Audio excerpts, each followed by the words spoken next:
आप लोग उस तरह से क्वेश्चन को सॉल्व कीजिएगा जिस तरह से शिकारी अपने शिकार को देख करके टूट पड़ता है। डिजिटल इलेक्ट्रॉनिक के क्वेश्चन मिलेगा जैसे ही आप लोग कहिए कि वाह, मेमोरी में non volatile memory, volatile memory, इनमें बहुत सारा कंफ्यूजन क्रिएट होता है।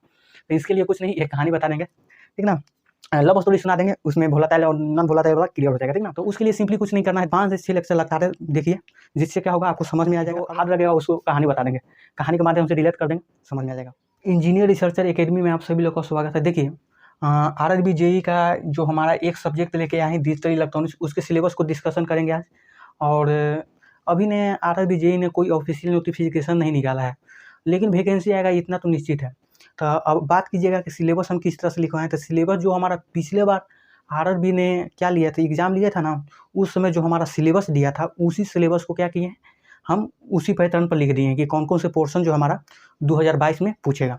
लेकिन वैकेंसी आएगा इतना तो फिक्स है कि आरआरबी जेई का वैकेंसी आएगा। और आरआरबी की जेई की बात किया जाए तो यह इलेक्ट्रॉनिक्स वाला स्टूडेंट के लिए बेस्ट अपॉर्चुनिटी होता है, क्योंकि इसमें जो होता है मतलब कि अधिकतर संख्या में वैकेंसी आता है, सीट बहुत ज़्यादा रहता है, और मतलब कि अधिकतर का चॉइस यही रहता है कि हमारा जो है आरआरबी जेई में सिलेक्शन हो जाए। तो देखिए उसी के अनुसार से हम डिजिटल इलेक्ट्रॉनिक्स से लेके आए हैं, उसका फुल सिलेबस लिख दिए हैं। और डिजिटल इलेक्ट्रॉनिक्स के बारे में सोचना नहीं है, आप लोग उस तरह से क्वेश्चन को सॉल्व कीजिएगा जिस तरह से शिकारी अपने शिकार को देख करके टूट पड़ता है। डिजिटल इलेक्ट्रॉनिक्स के क्वेश्चन मिलेगा जैसे ही आप लोग कहिए कि वाह, सब क्वेश्चन बनेगा। तो उसके लिए सिंपली कुछ नहीं करना है, जितना भी डिजिटल इलेक्ट्रॉनिक्स का जो है वीडियो जा रहा है उस सारा को वॉच कर लेना है। और समझने की बात किया जाए तो आप लोग कम से कम 5 से 6 लेक्चर लगातार देखिए, जिससे क्या होगा आपको समझ में आ जाएगा। अगर समझ में आता है तो सही है, नहीं समझ में आता है तो आप लोग दूसरा चैनल पर मूव कर सकते हैं। तो 5 से 6 लेक्चर क्या करना है, शुरुआत से देखना है, और ऑटोमेटिक समझ में आएगा, मुझे विश्वास है, ऑटोमेटिक एकदम सिंपल लैंग्वेज में ले जाएंगे। और इस तरह से क्या है सिलेबस है, हम डिस्कशन करते हैं बारी बारी से। अब देखिए डिजिटल इलेक्ट्रॉनिक्स में हम लिखे हैं, ये जो एकदम फुल जो हमारा एम रहेगा आरआरबी जेई के पैटर्न पर, ठीक ना। तो आरआरबी जेई के पैटर्न पर बताएंगे, ठीक ना, और उससे फादुल भी नहीं जाएंगे, जो हमारा आरआरबी जेई के लिए क्या है जरूरी है उसी के अनुसार से बताएंगे। तो देखिए जो हमारा फर्स्ट यूनिट लेके आए हैं, फर्स्ट यूनिट में हमारा नंबर सिस्टम। नंबर सिस्टम में कुछ नहीं है, बेसिकली हमारा जो क्या है टाइप्स ऑफ नंबर के बारे में पढ़ना है, जैसे बाइनरी नंबर सिस्टम हो गया हमारा, ऑक्टल नंबर सिस्टम हो गया हमारा, ठीक ना, डेसिमल नंबर सिस्टम हो गया, हेक्साडेसिमल नंबर सिस्टम हो गया, और कन्वर्जन।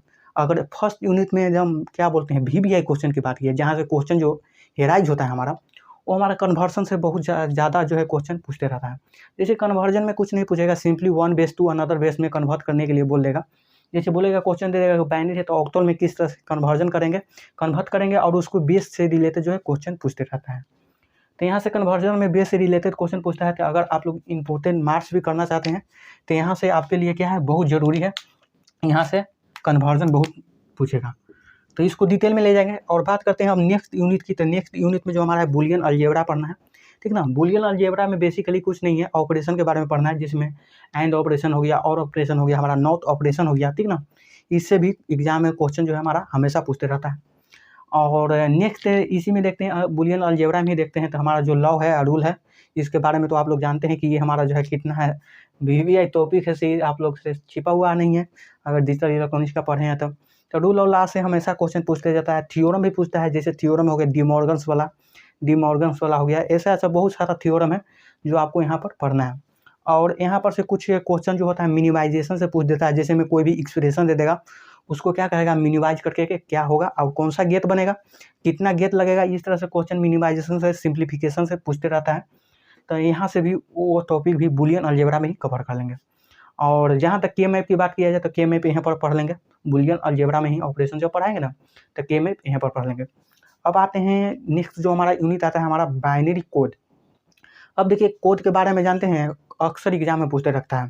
तो देखिए कोड में सिंपली हम पढ़ेंगे, ज़्यादा कुछ नहीं, जो हमारा आरआरबी से रिलेट करता है उसी समान के बारे में पढ़ेंगे। जैसे वेटेड कोड हो गया, हमारा नॉन वेटेड कोड हो गया, बाइनरी कोड हो गया। यही नहीं कि इतना ही सारा कोड होता है, इसके अतिरिक्त भी बहुत सारा कोड होता है जहाँ से क्वेश्चन जो हमारा पूछते रहता है। जैसे बीसीडी कोड हो गया, अल्फा न्यूमेरिक कोड हो गया, 8421 कोड हो गया, 2421 कोड हो गया, इस तरह से ग्रे कोड हो गया हमारा, ठीक ना। तो इस तरह से बहुत सारा कोड जो रहता है हमारा, वहाँ से एग्जाम में क्वेश्चन एराइज होते रहता है, तो उसको भी देख लेंगे।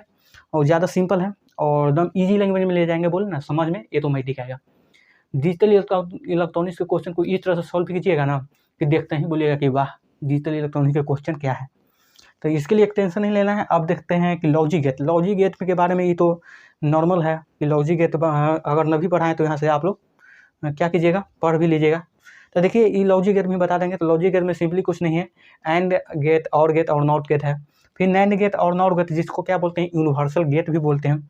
अब बेसिक गेट की कैटेगरी में जो हमारा हो जाता है ये तीनों आ जाता है, और ये जो हमारा यूनिवर्सल गेट की कैटेगरी में आ जाता है। क्यों आता है तो इसके बारे में भी बताएंगे। यूनिवर्सल गेट इसलिए कहते हैं ना कि ई गेट की हेल्प से सारा जो जितना सारा गेट है ना उसको बना सकते हैं, इसीलिए यूनिवर्सल गेट कहते हैं। इसका सिंपली रीजन यही है। फिर आता है एक्स नॉट गेट, फिर एक जोर गेट हो जाता है। यही समझो हमारा बेसिक लॉजिक गेट है। उसमें क्या करना है, टाइप के बारे में पढ़ना है। हो गया। अब देखते हैं नेक्स्ट जो यूनिट आता है ना, कॉम्बिनेशनल लॉजिक सर्किट। इसको आपको क्या करना है, बेहतरीन ढंग से पढ़ना है। क्या, क्योंकि ये जो होता है ना थोड़ा सा पेचीदा टॉपिक होता है। यही दोनों में तो दिक्कत होता है, कॉम्बिनेशनल लॉजिक सर्किट में और सीक्वेंशियल लॉजिक सर्किट में, ठीक ना। बाकी तो इसमें तो नॉर्मल है। इसमें तो मतलब कि कमजोर स्टूडेंट के भी क्या होता है, ये 4 गो जो यूनिट हुआ है ना, 4 तक लॉजिक गेटवा तक, वहाँ तक तो कमजोर को भी पता चल जाता है, मतलब कि आराम से सॉल्व कर लेता है। यही में सब में दिक्कत होता है, थोड़ा सा कॉम्बिनेशनल लॉजिक सर्किट में हो जाता है और सीक्वेंशियल लॉजिक सर्किट में। तो इसको ध्यान से पढ़िएगा। देखिए कॉम्बिनेशनल लॉजिक सर्किट में कुछ नहीं, ऐडर के बारे में पढ़ लेंगे, सब्ट्रैक्टर के बारे में पढ़ लेंगे, मल्टीप्लेक्सर हो जाएगा हमारा, और डीमल्टीप्लेक्सर हो जाएगा। इसी तरह से इनकोडर और हमारा क्या होगा, डिकोडर हो जाएगा, ठीक ना। अब देखते हैं नेक्स्ट यूनिट जो हमारा है सीक्वेंशियल लॉजिक सर्किट। देखिए इसमें जो है सिंपली हम फ्लिप फ्लॉप लिए हैं। फ्लिप फ्लॉप में देखिए 3-4 टाइप्स फ्लिप फ्लॉप के ले लिए, जैसे SR flip flop, JK flip flop हो गया, टी फ्लिप फ्लॉप हो गया हमारा, और डी फ्लिप फ्लॉप हो गया, ठीक ना। इस तरह के फ्लिप फ्लॉप के बारे में हम यहाँ पर पढ़ लेंगे सीक्वेंशियल लॉजिक सर्किट में। ध्यान से सुनिएगा। अब काउंटर की बात किया जाए तो काउंटर में देखिए 2 टाइप के काउंटर पढ़ेंगे, सिंक्रोनस काउंटर और असिंक्रोनस काउंटर, ठीक ना। तो अप डाउन काउंटर भी होता है, तो यहाँ पर अप डाउन काउंटर लिख दिए हैं, उसके बारे में पढ़ लेंगे। और रजिस्टर देखिए, रजिस्टर कहने का मतलब है मेमोरी वाला रजिस्टर, वो वाला रजिस्टर नहीं जो क्या करता है, धारा को क्या करता है, रोकता है, वो रजिस्टर नहीं है। ई रजिस्टर ई है जो क्या करता है, डेटा को क्या करता है, स्टोर करता है। ई रजिस्टर जो हमारा फ्लिप फ्लॉप की हेल्प से क्या किया जाता है, बनाया जाता है। तो उस तरह के रजिस्टर जो हमारा, उसके बारे में पढ़ लेंगे। तो इसके कुछ नहीं, 4 टाइप होता है, जिसको क्या कहते हैं, ये सीसो सीपो पीपो पीसो, ठीक ना। ये क्या करते हैं, इसका जो है टाइप्स हैं। अब सीसो का मतलब कुछ नहीं हुआ, सीरियल इन सीरियल आउट हो जाएगा, और सीपो का कुछ नहीं, सीरियल इन पैरेलल आउट जो होगा हमारा। पीपो का मतलब parallel in and parallel out. इसी तरह से क्या हो जाएगा, parallel in and serial out. मतलब कि कुछ नहीं, सीसो मतलब कहता है कि वही कहता है कि सीरियल में डेटा दो ना तो सीरियल में मिलेगा। कुछ नहीं है, एकदम सिंपल बोल रहा है ना कि इजी लैंग्वेज में हो जाएगा, इसमें कोई दिक्कत नहीं है। अब इस वन जो यूनिट है, यूनिट नंबर 7 में है, कुछ नहीं है, सिंपली है एनालॉग टू डिजिटल कन्वर्टर। इस वन तो है मतलब कि इजी टॉपिक है, इस वन में ज़्यादा दिक्कत होता नहीं है, डिजिटल टू एनालॉग कन्वर्टर। और क्या गया, ये 2 टॉपिक होगा, यूनिट 8 और यूनिट क्या है 7, ठीक ना। तो इस वन में दिक्कत नहीं होता है, इसमें सिंपल है।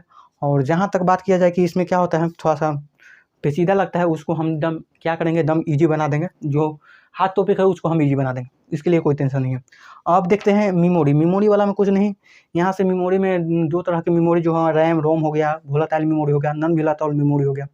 इसी तरह से क्या होता है, मैग्नेटिक टाइप हो गया। इसी तरह से मेमोरी के बारे में यहाँ पर जो पढ़ना है, यहाँ से भी अक्सर एग्जाम में क्वेश्चन पूछते रहता है। बात किया जाए कि मेमोरी में नॉन वोलेटाइल मेमोरी, इन दोनों में बहुत सारा कन्फ्यूजन क्रिएट होता है। तो इसके लिए कुछ नहीं, एक कहानी बता देंगे, ठीक ना। लव स्टोरी सुना देंगे, उसमें वोलेटाइल और नॉन वोलेटाइल वाला क्लियर हो जाएगा, ठीक ना। वहाँ से कोई दिक्कत नहीं है, बोले ना कि जो हार्ड लगेगा उसको कहानी बता देंगे, कहानी के माध्यम से रिलेट कर देंगे, समझ में आ जाएगा। तो यही हमारा क्या है, डिजिटल इलेक्ट्रॉनिक्स का पूरा सिलेबस है। ये coding to RRB JE pattern क्या है, ये coding to RRB JE pattern, ठीक ना। उसके अनुसार से पूरा सिलेबस है, आप लोग इसको नोट कीजिए और जितना हो सके उतना क्या रहिए, एक्टिव रहने का प्रयास कीजिए, जिससे क्या हो कि हमको भी पढ़ाने में मजा आए, आपको पढ़ने भी मजा आए। तो इसको क्या कीजिए, पूरा नोट कीजिए। और नेक्स्ट वीडियो में लेके आते हैं हम, क्या होता है, नंबर सिस्टम को स्टार्ट कर देते हैं और पूरा ले जाएंगे क्या, आरआरबी के अनुसार। ज़्यादा हम क्या करेंगे, फोकस हमारा रहेगा कि आपको सिखा दें, लिखवाने वाला काम नहीं होगा। लिखवाने वाला उतना ही कि एक बार देखिएगा ना तो आपको पूरा कहानी है पता चल जाएगा, ठीक ना। तो बस इसको यहीं पर स्टॉप करते हैं, आप लोग इसको नोट कीजिए।